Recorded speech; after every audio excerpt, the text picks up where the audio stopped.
Live from Smitty1.com studios, it's the Fantasy Football Show. Live! Monday through Friday, 7 p.m. Eastern. Take a lap. What is going on, good people? You're watching the Fantasy Football Show, and I'm your man, Smitty. And we're going to be breaking down a ton of stuff right now relating to Trey Lance, relating to Jimmy Garoppolo, relating to this, relating to that, and the other. We've got it all on the marker board right here. So we're going to break that down. Let me switch over to this camera view. What is going on here?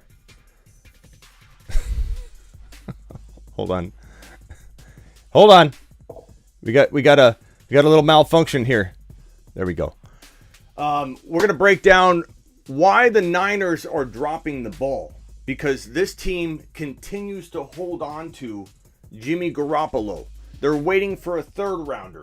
They're waiting for a second rounder. They're waiting for a fourth rounder. Who knows what they're waiting for? But what they have is a potential distraction brewing. They have a potential confidence knock to the man Trey Lance, because they won't get rid of this man Jimmy G. No one wants him. Jimmy G's not a starting caliber quarterback in the NFL coming off shoulder surgery. Nobody wants him. Who wants Jimmy G? Do they really believe someone's going to give them a second rounder right now when there's other quarterbacks out there? Not to mention Jimmy G is getting paid $27 million. All it takes is one. So let me just say that. Of course it could happen. All it takes is one team to come in and stupidly pay a 2 or 3 round draft price for Jimmy G, who you don't know if he's going to be healthy for week 1. And you also pay him $27 million, and you take yourself out of the quarterback market race.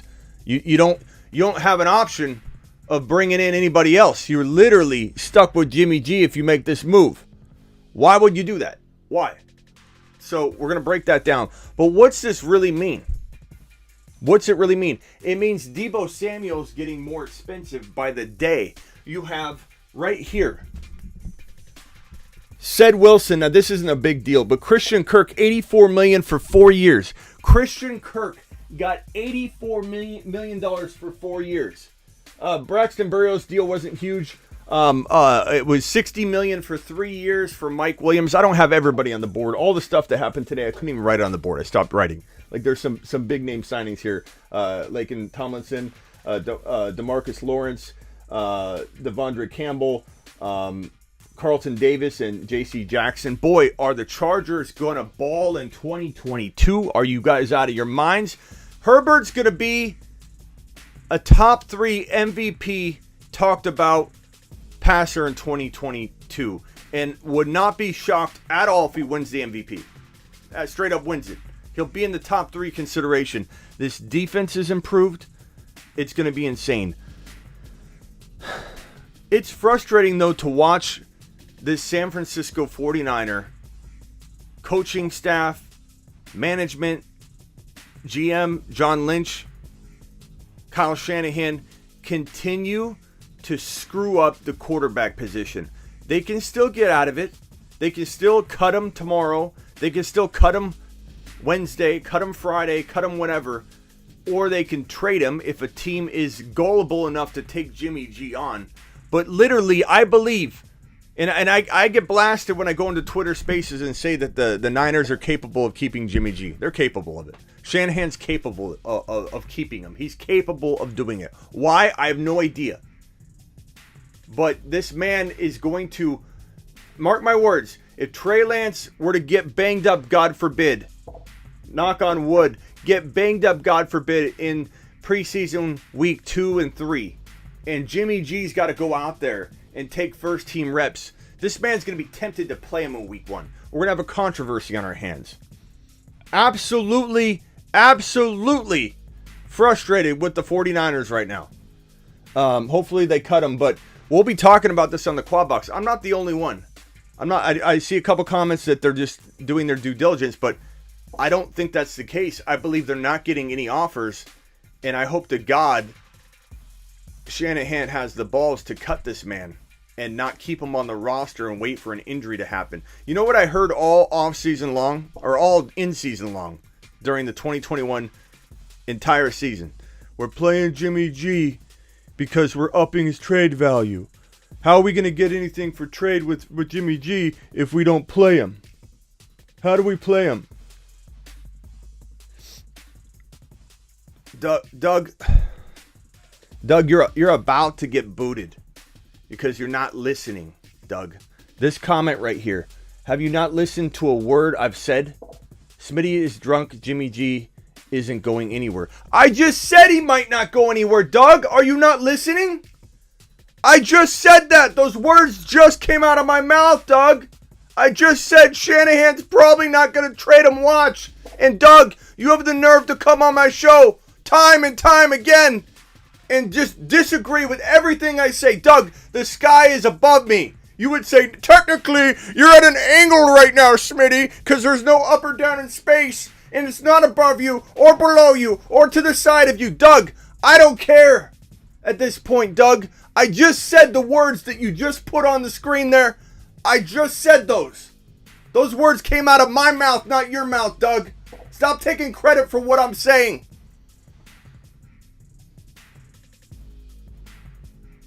Okay. What's up, Blackbeard? Who was first in the building? Kyle? Kyle was first in the building. Mealy second. James next. Let's go. Notification gang in the house. Vamp's in the house. Spacula's in here. Let's do it. Smack the like button. That's right. I just don't understand, Doug. I don't understand why you can't just agree with one simple thing on the show, bro. One thing, Doug. Just one thing is all I ask. One time a show. Just agree with something. Or don't come in and say, Smitty, you're drunk for saying what you just said. I'm going to say it back to you and say you're drunk. I just said what you said, Doug. And no, I'm not going to chill out because you do this constantly. And we let you stay. We let you stay, Doug. But goodness gracious. If I say something, Doug, and you say I'm drunk, and you say exactly what I said, what am I supposed to do, Doug? Smile? Thank you, Doug. Can I have another? Doug, can I have another? Thank you, Doug.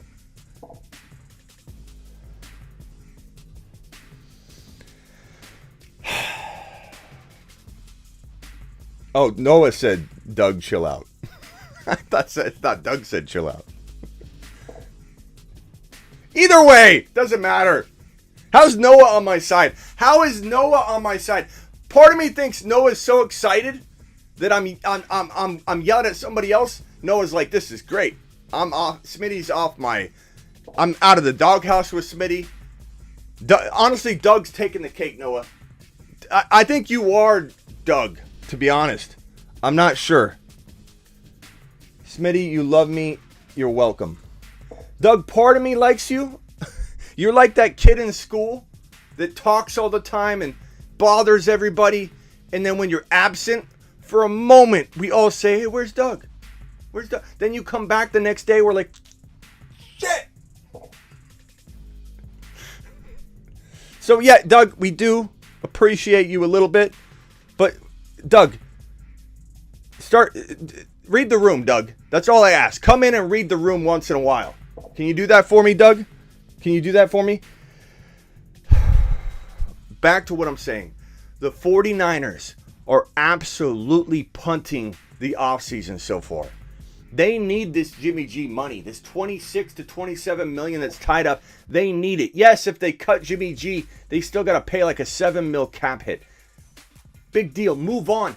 Everything you think you're saving by trade. Okay, we're going to save the $7 million because we're going to trade them and we're going to get a third rounder. You're losing in free agency. You're watching Deebo Samuel's guaranteed money go up. You're watching Deebo. Do you honestly, does anybody think Deebo Samuel is signing anything close to this Christian Kirk $84 million for 4 years? Does anybody in this room besides Doug believe he's signing something even remotely close to that value? When I say remotely close, I mean somewhere down in the double digit range. He's signing a $120 to $130 million deal with probably, I don't know, $84 million guaranteed. What this man got, Christian Kirk, $84 million on 4 years, Deebo's going to require all of that guaranteed. And every minute the Niners wait.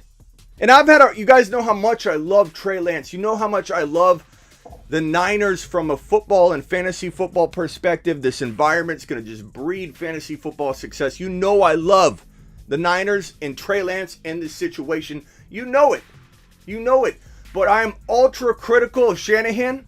I'm ultra critical of how they make decisions. And I'm just up in arms right now because I'm watching Deebo's value go up while they're looking at something completely irrelevant and meaningless to me in the value of a Jimmy G return. A third or fourth rounder, which you may not even get. Who wants Jimmy G? No one wants Jimmy G. Maybe one team will get tricked into buying Jimmy G off you for a third round pick and you save $7 million. But guess what? You paid 15 more because you waited to sign Deebo to an extension. Now what are you going to do? Franchise tag him in the near future? Obviously you don't have to do it this year. But what are you going to do? How are you going to pay Deebo now? How are you going to pay Deebo when Christian Kirk is getting $84 million for 4 years? How are you going to pay Deebo what Deebo's going to require? It's ridiculous. Lock him up. It's unbelievable. And I'm telling you right now, I feel so strongly about this. Unlike Doug seems to think, even though I just said all this. Doug, listen up. Read the room again.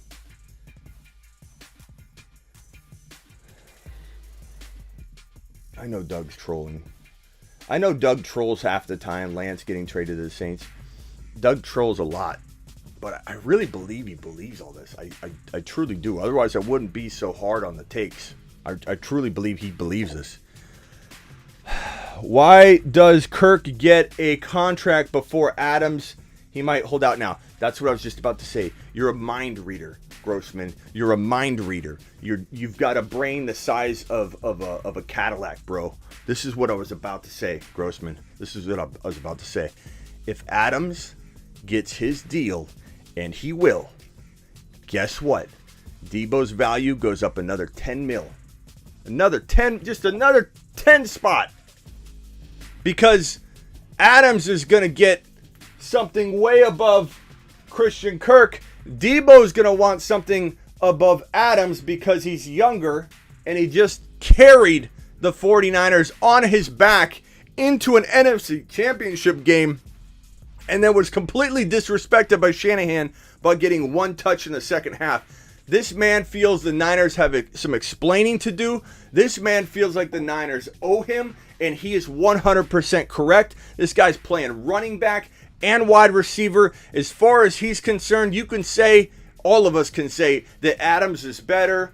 But you know what Deebo's going to say? And all that matters is what Deebo thinks, because Deebo's the one that says yes or no. I'm more valuable to my team than Adams is. I'm not saying that's true. I'm not saying it isn't true. I'm saying what Deebo's going to think in his mind. So if Adams comes in and becomes the highest paid wide receiver and trumping this 84 for 4, which he will, guess what Deebo's going to cost? Oh, but we got a third rounder for Jimmy G and we saved $7 million. Our priorities are so in line right now. We're the 49ers right now. You guys know I'm not hating on the 49ers as a fan base, as a team. You guys know I love the 49ers. I can be critical and be honest about this. I am very, very upset about how Shanahan has handled all of last year. And I come out and say Shanahan needs to be gone. I get roasted. I get blasted. You're crazy. Then I walk it back a little bit. I say, you know what?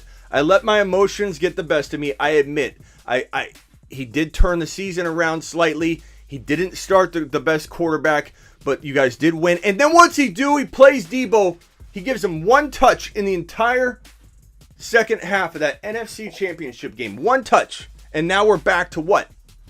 Does everybody love Shanahan? Because I'm certainly questioning how this man navigates problematic situations. How this guy navigates quarterback situations. And if you say anything positive about Kyle Shanahan's quarterback decision-making or the choices he's made along the way. I bring up Mahomes. I bring up passing on Watson. I bring up passing on Tom Brady. And don't tell me everybody else didn't know. We knew. Okay, on the show we knew. And I said it on the quad box several times. Tom Brady needs to be brought in. And a lot of people laughed and said, oh, he's old. Jimmy G, he's the man. Jimmy G's the man. Even a lot of the fan base was on board with Jimmy G walking into that. To pass on Tom Brady is one thing, but to actually mutter the words, this is what he said. And Tom Brady was pissed when he heard it. You guys probably saw it all over ESPN when it happened. Maybe you don't even remember what it was referring to. I'll tell you. He said, this effing guy, remember that when Tom Brady did the interview? Because he found out that Shanahan said that Tom Brady's only marginally better than Jimmy G.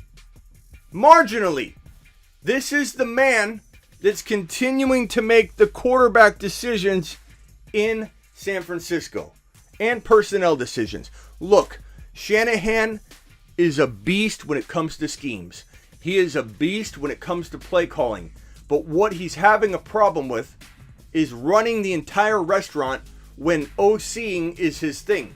Cooking in the kitchen is his wheelhouse. And this man continues to drop the ball by not starting Trey in week 1, by not starting Trey mid-season, by not continuing to start Trey after that week 17 win against a very tough Houston Texans team at the time who beat Cincinnati a couple weeks back. The Bengals were no joke. The pressure in that game was no joke. That was essentially to get into the playoffs. Trey Lance stepped up and dropped a monster second half. And he didn't do as bad in the first half as a lot of people say. This guy looked phenomenal. What did I do? I went on the quad box and I said, guys, I'm going to lose my mind. Lose my mind if Shanahan goes back to an injured Jimmy G after Trey Lance just dropped that beautiful performance. In-game learning, figuring out how to read defenses on the fly. And if I hear one more time that Trey Lance is not ready for 2022, he's not ready. He's got to read defenses. He's not ready. Guess who wasn't emotionally ready or physically ready for week 1 in 2021? Joe Burrow. Joe Burrow was not ready physically. He was not quite ready emotionally. Joe Burrow had only played 10 games before tearing his ACL. I know Trey Lance played less games, but Trey Lance still played in a handful of games, started 2 games, and also had mental reps during the playoffs and going to an NFC Championship game, watching the inner workings of everything that went down. That was a lot of good experience. Trey Lance also walks into 2022 with a better situation than Burrow had, and Burrow made the Super Bowl. Burrow won the division, which we said on the show would happen, by the way. And Joe Burrow was in the same place that I believe Trey Lance will be, even if Trey Lance is a little bit behind where Joe Burrow was. And that might seem laughable to everybody with foggy memories right now. Oh, that's ridiculous. Joe Burrow is so far ahead. Where were you in week 1 when I was saying that? Or we were saying that on the show, because everybody doubted Joe Burrow walking into week 1 last year. Everybody doubted the Bengals walking into the season. Everybody laughed at the fact that they could win the toughest division in football, which is not even close to the toughest division of football. Hindsight is better than 2020. And I'm telling you right now, Trey Lance hindsight's going to be even sharper than Joe Burrow or Mahomes hindsight, because people doubted Mahomes to an extreme degree walking into his sophomore year, his first year starting. Extreme doubt. There was a 50-50 divide in KC. A lot of people wanted Alex Smith because he had a really good year. He was like a top 5 quarterback through October, the year prior to Mahomes breaking out. And everybody said Mahomes can't be the number 1 quarterback, Smitty. And in fantasy football drafts, guess where he was getting stolen at? 10, 11, 12, 13, round 13. Same kind of thinking with Trey. You could draft Trey as your backup technically. And maybe he goes in 7, 8, 9, whatever. But in a league where people aren't paying attention, you can get him in 10. and then you trade away your starter if Trey's balling, and I believe he will be. Now, is there a small chance that Trey Lance gets derailed by Shanahan? I would say it's a little more than a small chance. I really believe Shanahan's capable of screwing this up. Oh, Prime, don't do this to me, bro. Don't make you take a lap. Sounds like Trey isn't ready. The guy may be a stud in fantasy, but it may not work out in the real. Oh my God, Prime, don't make.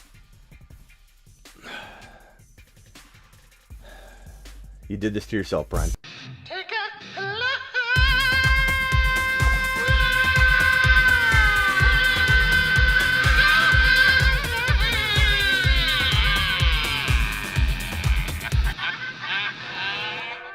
Prime, the reason I made you take a lap is because you're saying, I love you, Prime, okay? But you said this in a way as if you had some information, other than the Shanahan risk, some information like, sounds like Trey isn't ready. Where does that coming from? Because Shanahan can't let go of Jimmy G? That's nothing to do with Trey. He's trying to trade Jimmy G. Nobody wants him, so because he didn't cut him last year to get all the money, because he thought, I'm so smart, I'm gonna trade Jimmy G in the offseason. We're gonna play him all year, not play the best guy. We're gonna play him all year, and then we're gonna get this amazing trade value. 2 first-rounders, 1 first-rounder. Everybody will come knocking down our door. I'm just gonna make out like a bandit. I'm gonna look like a genius selling off Jimmy G after we win a Super Bowl with him. That's what he did. There is nothing Trey has done or not done to warrant it looks like a Prime. Again, I appreciate you, but this phrase people use, it drives me nuts. So it sounds like what came out that said, okay, he must doubt. Look, they must doubt him. This is what I love. Let me get my megaphone. This is the most, no offense if anybody's thinking this in here, the most idiotic statement I think all offseason is this one right here. Well,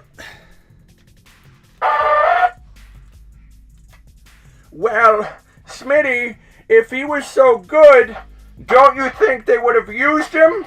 Smitty, if he was so good, don't you think they would be more confident to start him and not dance around? Number one, it's pretty well known Trey Lance is starting week 1. The only caveat, like I said, isn't that Trey Lance isn't going to start week 1 if Jimmy's on the roster. It's that if Trey gets banged up or there's any hiccups, Jimmy G could be inserted in because Shanahan gets nervous. It's not that anybody is doubting Trey Lance. If anybody says Trey Lance isn't ready, or I guess he might not be ready, again, no offense, Prime, you haven't been watching. There's been footage being released where this dude is looking like Patrick Mahomes, and if you make fun of that, you have not watched the footage. This guy could throw the angles, the power, rolling on a back foot, throwing a ball 50, 60 yards down the field, looking like a dart, looking like a dime. Anybody that speaks about Trey Lance, well, maybe he's not so ready. Sounds like they don't believe in him. Joe Montana said this. Joe Montana, my mom knows more about predicting an up-and-coming quarterback than Joe Montana. And you can think that's crazy, but let me ask you a question. What makes you think Joe Montana is any good at predicting a talent rising up? Because he played? Because he's one of the greatest quarterbacks to ever play? That automatically makes him a scout? Let me remind you of one of the worst talent predictors in basketball, Michael Jordan. Michael Jordan is awful at prospecting. Kwame Brown. Michael Jordan is one of the worst talent evaluators in the NBA space that got to a high level that was one of the greatest to ever play the game. I don't want to hear Joe Montana knows more than me about scouting a player. You can think that's as arrogant as you want, but I wouldn't do what I do if I thought everybody could just be better than me. Like people say, Smitty, Joe Montana knows more than you. He was one of the greatest quarterbacks of all time. He might know more than me about playing the position, of course. I'm not a moron. I'm not a complete idiot. But when you talk about predicting a player's talent level, that has nothing to do. Now, granted, Joe Montana absolutely should have an advantage over someone like me coming up in the scouting business. Joe Montana has a clear advantage at looking at someone's mechanics and saying, okay, you can fix that. Let me tell you about what I know about that specific piece. But when he literally says, these words are the dumbest words I've ever heard a Hall of Fame quarterback like Joe Montana say. This is what Joe Montana said. Yeah, I don't think he's ready. I think the Niners should just move on and go find another quarterback. They just spent so much draft capital to go get Trey Lance. You don't even know if Trey Lance is going to be a stud or not at this point. Like, I'm predicting it. I see it. I don't care what anybody says. They can shove it at this point. I know what I see. Shanahan could derail it, sure. But I don't care. I'm not getting off the train because I'm worried or scared about Shanahan. I believe that Trey's going to shine through. I'm worried about an injury or something derailing the beginning stages of his unleashing, of course. That worries me. I could just see it now. Trey getting banged up. And if he got banged up with no great quarterback backup, guess what? No, there's no controversy. Trey's injured. He'll be ready for week 1. Thank God. Yes. Doesn't matter how much preseason he misses. Doesn't matter how much practice time he misses. If he got banged up during the preseason and you don't have a quarterback that's even a threat to start, nothing matters. Trey goes in confident. They rest him. They get him in week 1. He wins. He continues. With Jimmy G, if something like that were to happen, this man Shanahan would derail the whole thing. That's what worries me. But when people think that Trey can't walk in and be Mahomes-like because Joe Montana said move on. That's my mother would say something like that. My mother would say something like that. You sink all your money into an investment. You buy a property. Let's say you buy a rental property. There's 4 units. You spent your life savings. You show your mom the photos and she says, maybe you should just go get a job somewhere else and just move on. While you're about to drop the opening of your... Like, that's what he's doing. You literally just spent all this draft capital. You mortgaged your future smartly on Trey Lance if you use him. It's smart if you use him. If you commit to it, which is the worry, is the concern. But you just mortgaged your future. You don't even know how it's going to work out yet from an outside perspective. And you have the idiocy of this man. Moronic statement. I'm sorry, I don't care if Joe Montana is the best. I don't have to respect his talent evaluation. At this point, he's loony at this point. Why don't they should just move on and find another quarterback? What are you talking about? What are you talking about, Joe Montana? What are you even saying? It's absolutely ridiculous. It's insane. It's absolutely insane. Just completely insane.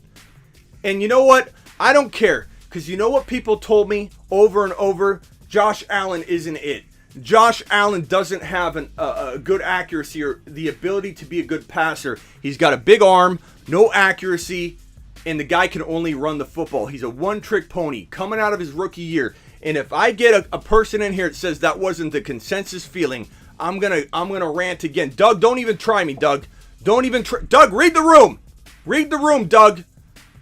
Because Mahomes was doubted. Josh Allen was more than doubted. Josh Allen, as a rookie, I called the top 4 quarterback. Do you know how much crap I took for an extra year because he didn't break out his sophomore year quite as much as I had predicted? Do you know how much crap I took for about 2 years straight? Oh, Josh Allen, that call really worked out. That really worked out. Even at a point when the Bills were struggling last year. That really worked out. Number 1 quarterback, huh? Yeah. Josh Allen changed his mechanics. Josh Allen improved. Josh Allen got so much better. Guess who's way further along than Josh Allen? Guess who? Trey Lance. Guess who's more ready to go out of the box than Josh Allen? Trey Lance. Guess who is equally as ready to go outside of the box as Patrick Mahomes? Trey Lance. Guess who's more equipped and more capable as a sophomore in terms of on-the-field production and moving the football down the field and the team having success, guess who's in a better position than Justin Herbert as a sophomore? Trey Lance. His situation's better than Burrow's. His situation's better than Herbert's. Yeah, he has a little less experience coming out of his rookie year, but that doesn't necessarily mean that the overwhelming situational advantage won't give him a bump back above the upside and capability that both Burrow and Herbert had walking into their sophomore years. Sophomore quarterbacks, rookie quarterbacks, they are all different. They are all different than they used to be. You don't need to ride the bench anymore. You need to sit the bench like Mahomes did his rookie year. And he may not even needed to sit the rookie year. Everybody says, well, Mahomes sat his rookie year. Did he need to? Why does everybody assume Mahomes couldn't have played his rookie year? They sat him. That's a choice they made. Why do people think he couldn't have played? And even if he couldn't have, or even if he wouldn't have developed as well, it's different. You can throw a rookie quarterback into the lineup now out of the gate. These guys are built differently. The league protects quarterbacks more. That's why Brady's lasting so long, because it's a different NFL that's geared to protect the quarterback. It's a different game. It's a different game than it used to be. You can walk right in as a rookie and dominate. You can walk right in if you're in the right situation. Fields walked into a bad situation. Fields is still in a bad situation.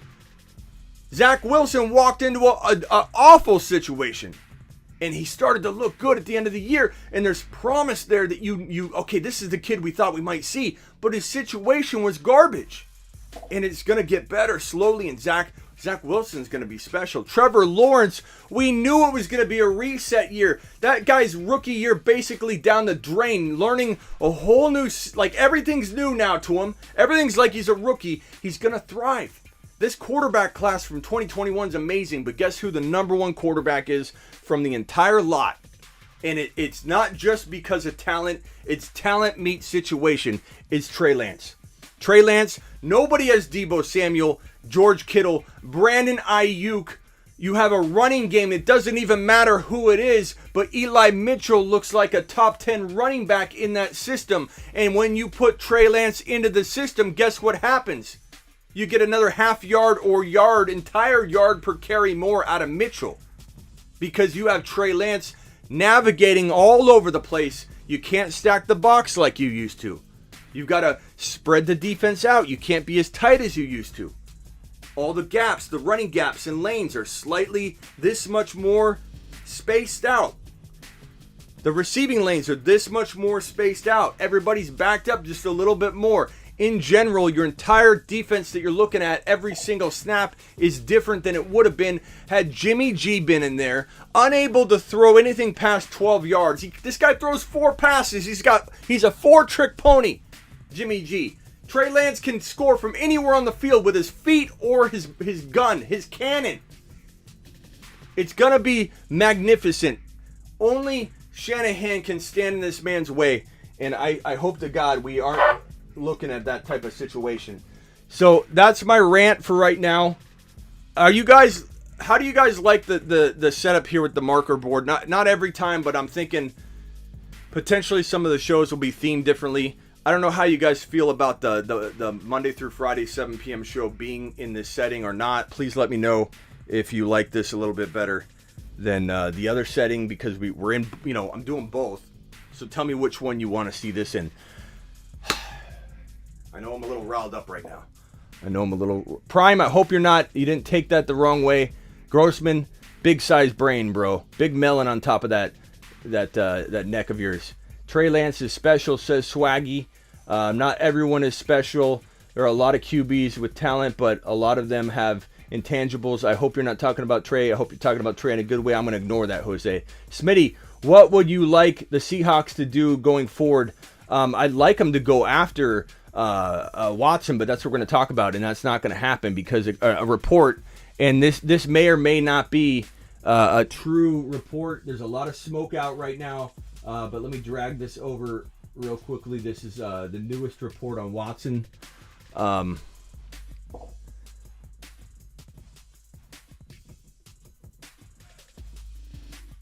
Where is that? This is the newest report on Deshaun Watson. Apparently, Watson. Here we go. The Houston Chronicle is reporting that Deshaun Watson has rejected everybody but Carolina and the New Orleans Saints, which means that he's going to Houston with one of these teams as his top choice. What does that mean? That means Houston's still got to be okay with it. But let me tell you, I've got a strong feeling that this happens quick. I have a strong feeling both parties want to exit this relationship. I think the Texans are more apt to dilly-dally and linger and maybe upset Watson a little more because he knows what he wants to do. But what did I say last night, the night before? Watson wants to get out of this thing so quickly. He wants to close the door. Imagine, right or wrong, I'm not saying he's innocent or guilty. I'm just trying to say, imagine a man that's been captive by this Houston Texans team, controlling his destiny, holding him back. Okay? Innocent until proven guilty, so let's take it from that perspective. Holding this man back from playing football. They sat him for the entire season, literally telling him they didn't want to trade him. He can't play. He can't play. He can't do anything.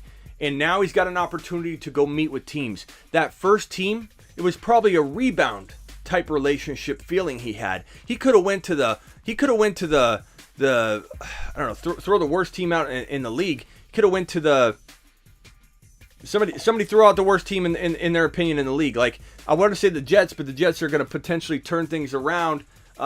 Maybe I don't know.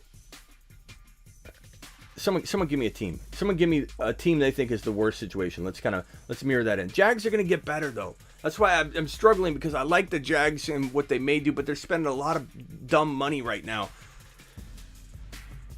Let's just use the Jags. We'll just use the Jags. Imagine the Jags bring him in. No, the Seahawks, if you went to the Seahawks, they wouldn't be bad. If the Jags bring him in, they would look like the number one team, and they look like the Rams to him. He'd be wearing goggles and be like, this is my rebound relationship. They look fantastic. Yeah, Houston is the worst team. That's true. You can go back to Houston. But I think he's going to love whatever he's looking at. That's my point. Carolina, New Orleans are the locked-in choices for him. He's already decided he wants to move on.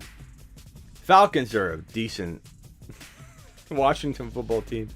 These are all pretty bad teams, aren't they? Falcons are horrible, and they've got that horrible Matt Ryan contract. Point is, this man literally wants to end this as quick as possible. He will probably rush a deal. Not that it'll be a mistake or a bad deal, just that he wants to get out so quick. I bet you if there were two offers on the table and he liked one a little better than the other, like he liked the New Orleans Saints better than the Panthers, but there was a hang up with the Panthers, he'd be like, just send me to the Saints, let's get this done. This man wants out. He wants to go east. He wants to go south. He wants to get away from Houston. He wants to get away from, I think, that type of city. He wants to go back to his roots. He wants to go somewhere close to home, close to where he went to school.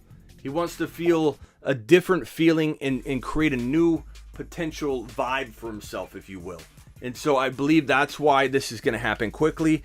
Now, of course, the Texans could step on it and want more and play hardball and frustrate this man. But he is going to literally jump and run. And as long as the Texans are okay with it, he'll get traded fast. Like, it could happen as fast as Friday, Wednesday, Thursday, or sooner. There could be an agreed upon in principle deal. But yeah, Houston's going to demand 3 first-rounders, and they're going to get it. They're going to get it.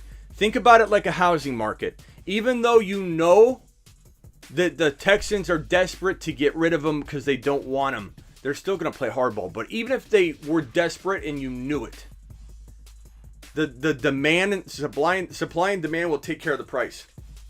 Doesn't matter. It doesn't matter. Even if you knew, let's say the new PlayStation console comes out, and there's literally only like 50 of them being released at first in like a city. It doesn't matter if the person selling them literally can't pay their rent. and you know that they got to get rid of him for anything, it doesn't matter. No one's going to step back and go, oh, well, then I'm going to offer him less. The supply is so low, the demand is so high, there will be a bidding war above any amount that person wanted and needed. So the same thing with Watson. The demand is so high, and even if it's between 2 or 3 teams, they want him so bad. No one's going to throw a lowball offer at the Houston Texans and miss out on getting a quarterback like Deshaun Watson. They will overpay. They will do a bidding war if they have to, or Watson's going to say, I love this deal, boom, done. But don't be surprised if the Texans say, okay, New Orleans said this. What do you say, Carolina? Carolina said this. Hold on one second.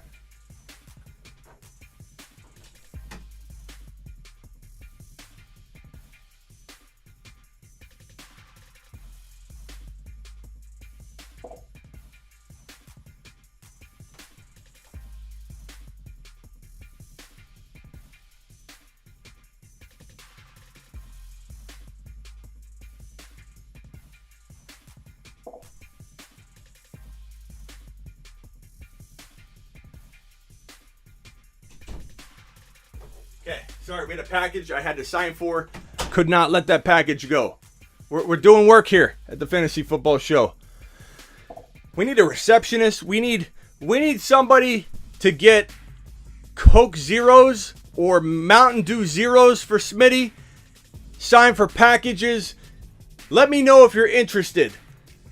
Okay, where were we at? How much time we got left? It is... We got 9 minutes. 9 minutes left. Where were we at? Watson. Where'd my marker go? Watson, we talked about that. He's going to end up in, if I had to guess, between New Orleans and Carolina. This is tough. This might take up the rest of the show. Think about this for a second. Alvin Kamara, what's he getting suspended? 6 games, 5 games, 4 games? Doug will say none. There's no way Doug's going to say Kamara is getting suspended because I say he's getting suspended. Let's ask Michael from accounting. Michael, can you please tell me, according to your calculations, how many games Alvin Kamara will be suspended? And then after that, actually in the same note, Michael, tell us how many games Deshaun Watson will be suspended, if you will. Packers need a wide receiver 2. Everybody will be gone but Adams. Watson going to Carolina. Let me map out both situations and tell you why it really is up in the air. But think about it from this perspective, okay? Saints have the money problems. Yeah. Think about it from this perspective. Alvin Kamara is getting suspended. Okay, whether it's 2 games, 6 games, the entire year, never returning to the league again, that's probably unlikely because, as bad as it was, it does come down to, like, if Alvin Kamara goes and gets, like, some kind of, like, criminal, because it was a criminal assault, essentially, but if it gets, like, knocked down to a misdemeanor, it could be, like, a 2 to 4 game suspension, potentially, maybe 6. It's tough. Why would he stay for 2 more years? Who are you talking about, Tex? 0 games suspended for Kamara, settle out of court. I don't think so. Because of the footage and the police involved, pal. But here's what I think. If Kamara is suspended for 2 to 6 games, let's say, that's a safe assumption, 2 to 6 games. How many's Watson getting suspended? Because Watson's still probably looking at a suspension from the NFL. The thing is, they may delay that. They may be like, okay, look, we're going to get a bad PR either way we go. But if we actually suspend this guy after he's been held out an entire season, after he just got out of criminal court and no charges were filed, literally at this point, the momentum swung in Watson's favor to literally say, hey, I'm defending myself and winning, and you're going to suspend me before you know what's going on. Now, granted, they did it with Zeke. They suspended a lot of players that they should have suspended, and the league has a history of this. But I think in this case, we could potentially see Watson not get suspended until it's all over, And then if he settles with all 20 plus cases and there's no wrongdoing according to the affidavits, because if you settle, you sign an affidavit that says Watson did nothing wrong. Therefore, it comes down to, okay, did he put the NFL in a bad light? He did. So the NFL could clearly, easily say you're suspended 2 to 4 games, because you shouldn't have been doing this whole, like, reaching out to random people and bringing them into your situation over and over and over again, which he's admitted to doing. He just says it was all consensual. So we don't need to hear that all of it was lies. It's not all lies. It's that he's saying everything's consensual, but he's admitting to most of what happened in a consensual fashion. So it put the NFL in a very bad light. The NFL may very, very well want to suspend him 2 to 6 games. So if he goes to New Orleans, you have Kamara out 2 to 6 games. You have Watson out 2 to 6 games. How do the Saints win anything? You know, and I know the same thing can be said for Watson if he goes to Carolina, because it doesn't change whether he goes to Carolina or New Orleans, whether he gets suspended, but at least the other pieces there won't be. And how healthy is Michael Thomas? We still don't really know. If everybody thinks Michael Thomas is worth wide receiver 1 value right now, you're playing into exactly what you played into last year. The writing was all over the wall that Mike Thomas was not to be trusted. The writing was all over the wall for Barkley, for Mike Thomas. It was clear as day for both of them. They were equally some of the riskiest picks you could have made in 2022. We had heard nothing about Mike Thomas, and everybody assumed the best for him, and he screwed everybody. And so we don't know what's going on with Mike Thomas. We don't trust Mike Thomas. Maybe Watson does, though. What we think doesn't matter. So sometimes you got to back up and say, when you say New Orleans is the best, or New Orleans has money problems, or Kamara is going to get suspended, or Christian McCaffrey doesn't have a full year left anymore at playing a full season. He's going to keep getting hurt, maybe play really well for 6-8 games, then get hurt. Watson may not think like that. If you asked Watson how many games will McCaffrey, or how many seasons will McCaffrey play at the highest level, I bet you most NFL players would say, yeah, about 5.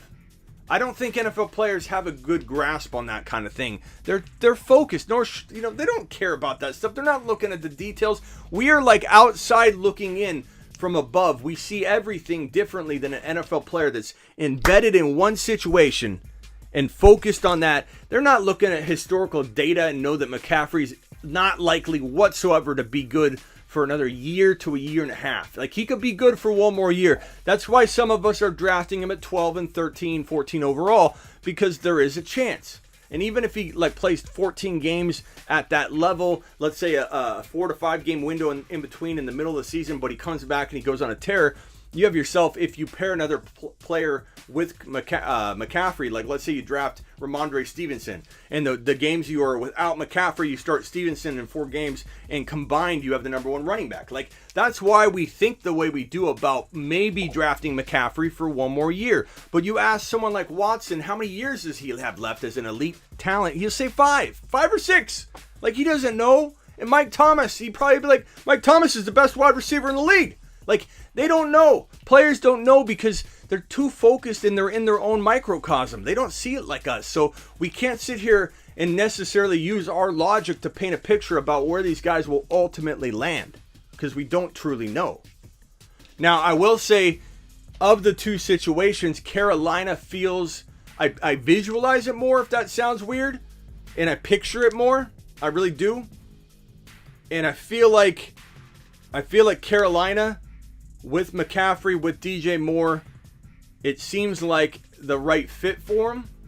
And I think he's going to love having McCaffrey and DJ Moore. I know Mike Thomas and Kamara are similar to some people, but I think that it just feels right to me. You could go either way, though. Like, I honestly, I'm barely leaning one direction. I'm leaning Carolina slightly. I feel like it's closer to where he went to school and home. That kind of hominess and getting back to like feeling at home and feeling away from the drama and getting back to his roots feels like it's going to lure him more. And I feel like New Orleans feels a little messier. And then with the Kamara situation, maybe he doesn't want to necessarily be near more drama, where there's not the same kind of drama in Carolina. So I do predict that Watson plays in Carolina, and I believe we hear between Wednesday and Friday. So in a couple days.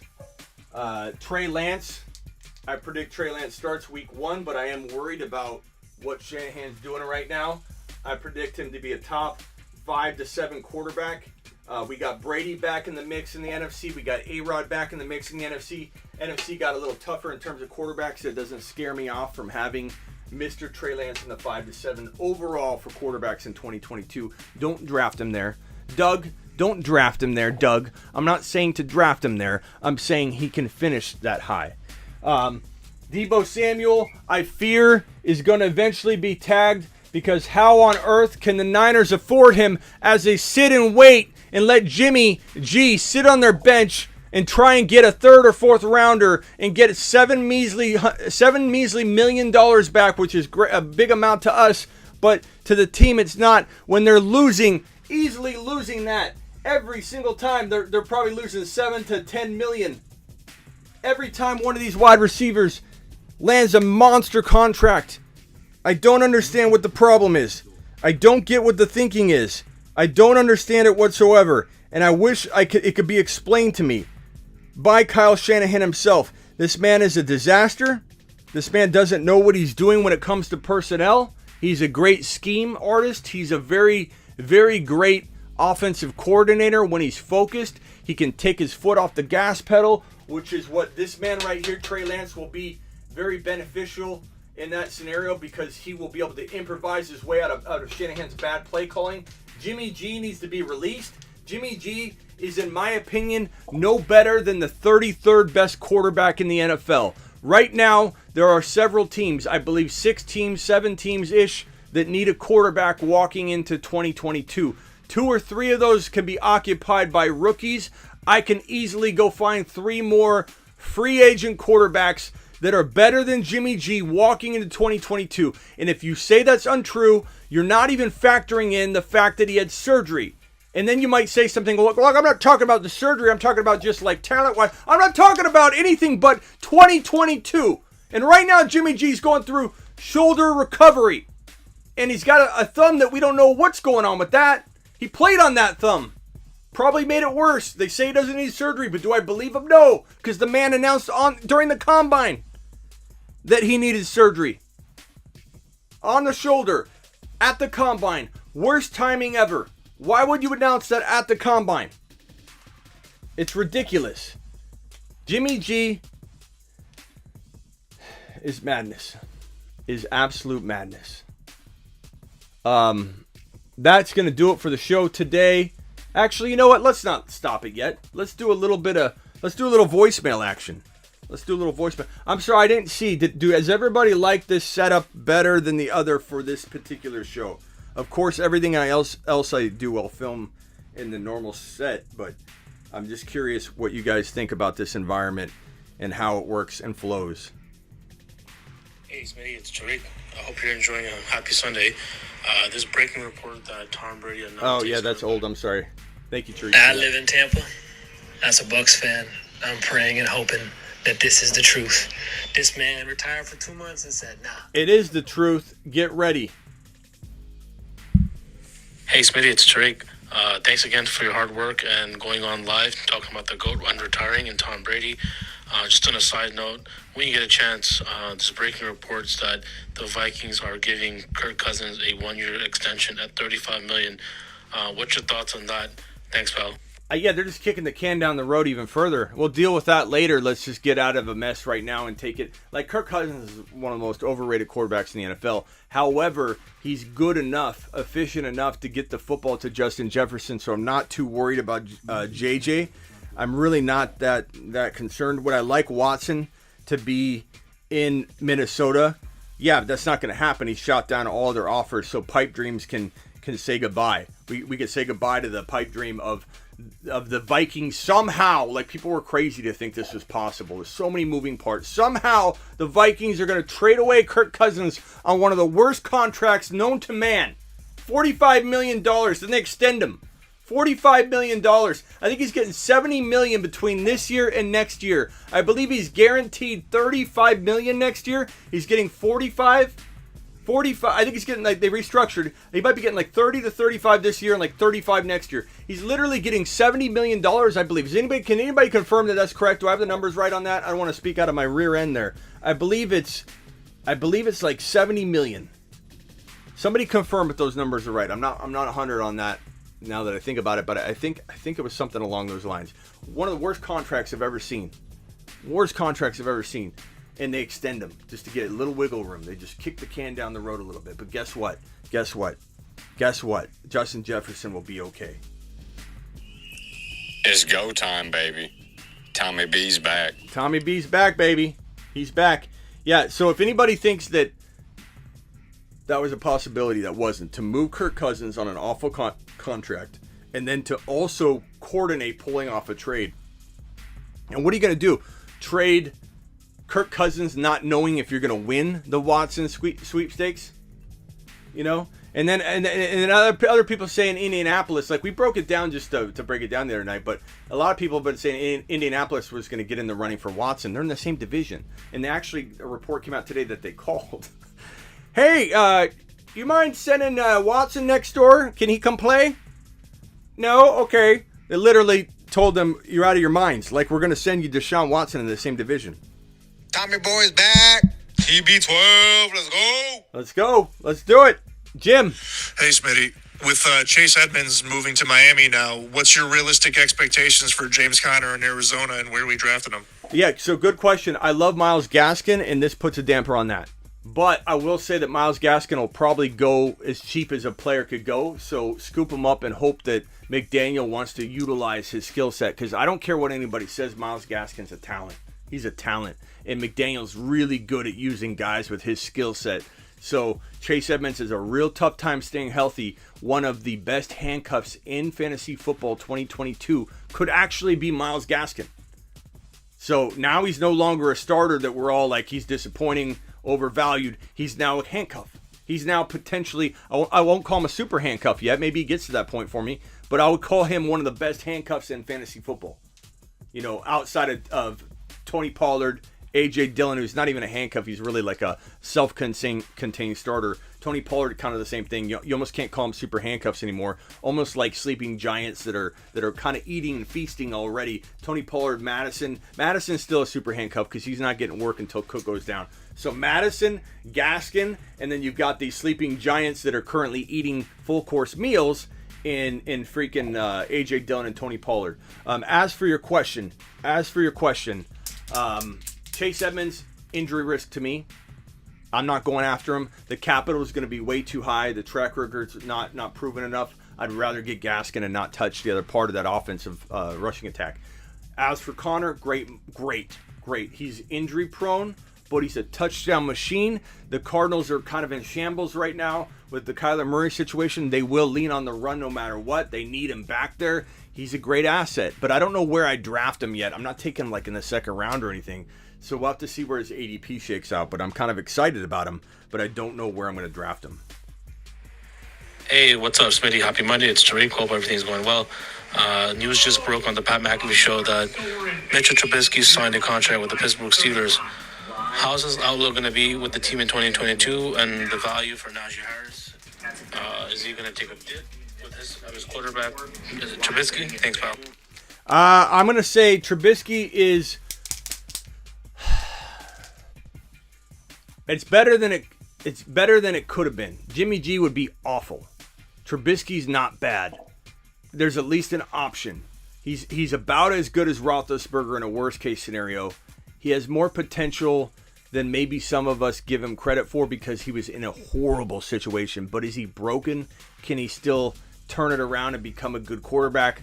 I don't know. I'm not a huge fan, but I'm kind of like curious, you know what I mean? And if Najee was going to get handed a mediocre quarterback, it's better than Mariota, who's had plenty of chances and failed. It's better than Jimmy G, who's not a good quarterback. He's not even the 32nd best quarterback in the NFL. I don't care if he gets a job. Don't come to me, somebody, and say, well, then why is he starting? Because coaches make stupid moves. That's why. Kirk Cousins getting paid $1 trillion practically. Don't tell me just because a coach does it, it's good. So, I don't know. Last question from the Bruce. Hey, Smitty, do you see Evan Ingram as Doug Peterson's new Zach Ertz, or is this just a 1-year maybe? That was a little loud, the Bruce. I'm going to say I don't know yet. Doug Peterson's not a favorite coach of mine, so I don't know that I coin anybody. Oh, is he going to be Doug Peterson's what? Running back by committee. I'll tell you this. This is what I'm going to end the show on. There's a guy I like a lot, and his situation is a little bit cloudy because it's Doug Peterson, ETN. Travis Etienne could be one of the biggest steals in fantasy football. The concern is Doug Peterson 100% runs a running back by committee. When he was in Philly and everybody said, who's going to be the running back by committee? Boston Scott with Miles Sanders? You're crazy for doubting Miles Sanders, Smitty. He's going to be so good in 2020. You'll see. Miles Sanders crapped the bed bigger than probably any second-round running back did that year. And it's because Doug Peterson doesn't commit to a running back. The big difference, though, if there's going to be a variable that you can't account for, it would be this. The Jaguars don't have a lot of weapons that can pull in the football. And signing Christian Kirk was actually really good. He's a good wide receiver. I'm not trying to take anything away from him. But Etienne's still a better pass catcher than Kirk. Etienne's still the number one wide receiver option on the team. And I think because of that, Doug Peterson, even if he rolls with a running back by committee, may leave Etienne on the field, may use him as a wide receiver and running back. And I think Trevor Lawrence will influence this enough to say, I need my weapon. And so I think that even in a sharing carry situation, this man could emerge. There's still a lot of risk because Doug Peterson runs a running back by committee. He does, plain and simple. But Etienne could have that elite running back to fantasy football value in this situation. I appreciate everybody. Thank you for watching. If you're new, subscribe. Please, everybody, real quickly hit the thumbs up. Terry, how many thumbs up do we have? Can you guys just annihilate the thumb up button for your boy Smitty? If I brought you any value at all, if you got any, even Doug, hit the thumbs up button for your boy Smitty, okay? And please subscribe if you're new. And you guys, if news breaks tonight, I'm going live. Not so much for some of the defensive things like when Campbell signed or, Barrios said I wasn't going to quite go live for that, but anything major at all, I'm going live. Okay, if there's Watson news, even if it's not signed, but there's some big news that breaks, I'm going live. If there's Jimmy G news, Trey Lance news, anything impacting, I'm going live. So if news breaks and it's really big, just think, where's Smitty right now? Go to thefantasyfootballshow.com or go to youtube.com/thefantasyfootballshow, and that's where you'll find me because I will be live. I appreciate everyone. Terry, everybody, peace out.